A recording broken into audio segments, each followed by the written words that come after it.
If you're looking for a surefire way to waste a big chunk of the limited time that you have on this planet, then I would suggest entering into countless online debates about the evidence for God with someone that doesn't understand what evidence is. Now, I do realize that this isn't for everyone, and if you don't want to take my advice because you actually value your time, then I would suggest that you and your interlocutor get clear about what evidence is before you even start to begin to talk about what the evidence is for the existence of God. So let's do that right now.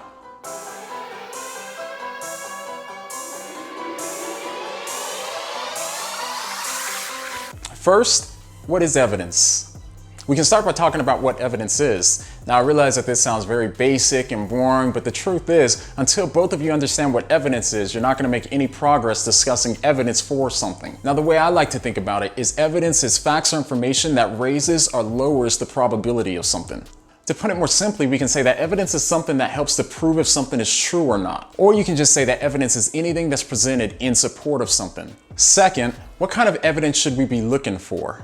Whenever someone tells me that there's no evidence for God's existence, I'll usually start by asking them what sort of evidence have they been looking for. And almost every time they can't tell me what evidence there should be if God did exist. Why does this matter? Well, to start, it's pretty hard to find something if you don't know what you're looking for. If I told you to keep an eye out for traces of a disc-supporter monitor because it can kill you, your first question would be, what in the world should I keep an eye out for? If I don't know what I'm looking for, then how on earth am I supposed to know if I see it or not? So to start, when it comes to the existence of God, you have to have an idea of what the evidence would look like before you can claim that it doesn't exist. 3, are there different kinds of evidence? One of the most common reasons that some people say that there's no evidence for God is because they mistakenly think that all evidence is scientific evidence. Scientific evidence usually meets 2 main or broad criteria. First, you need repeatable and testable events that are in support of a scientific hypothesis or theory. Second, the evidence is supposed to be empirical, which means that it can be observed with the 5 senses. But scientific evidence is not the only kind of evidence that there is. There's also historical evidence, circumstantial evidence, logical or mathematical evidence, philosophical evidence, and so on. Another kind of evidence is in forensics. When detectives are trying to establish who's guilty of a crime, they can't do this by measuring repeatable and testable events in order to come to a verdict. And that's because the crime is a singular event in the past, so it can't be repeatable and testable. And most of the time you won't have a photo or a video. In a trial, a person's testimony can be really strong evidence even though it's not scientific or empirical, especially if a jury can link it with a means, motives, and an opportunity. Fourth, what is evidence for God?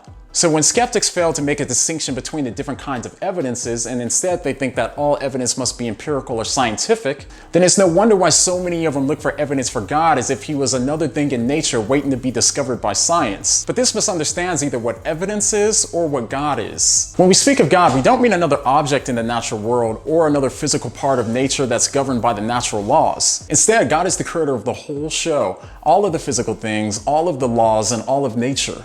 If he created all of the entire physical universe, then he obviously could not be another one of the physical things inside of the universe. So this reasoning is kind of like saying, there's no evidence for an architect in this building. All I see are walls and floors and concrete and furniture. Give me a single shred of evidence for an architect. Now, the reason why this person doesn't see any direct evidence for an architect is because they seem to think that the architect is just like a piece of wood or concrete.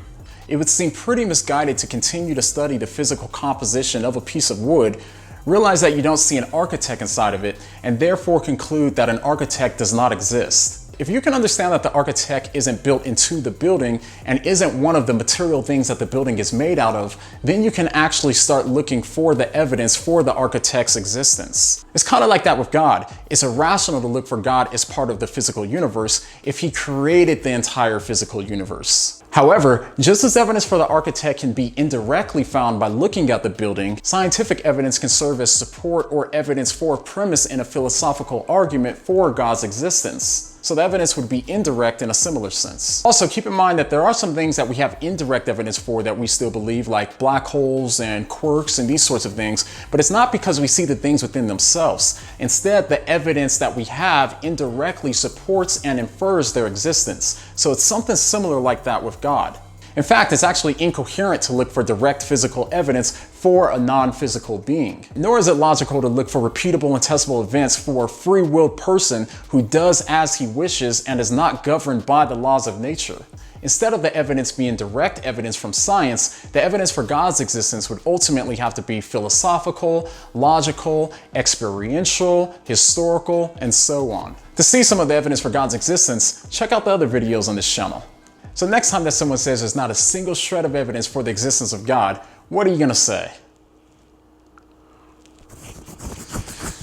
What do you mean?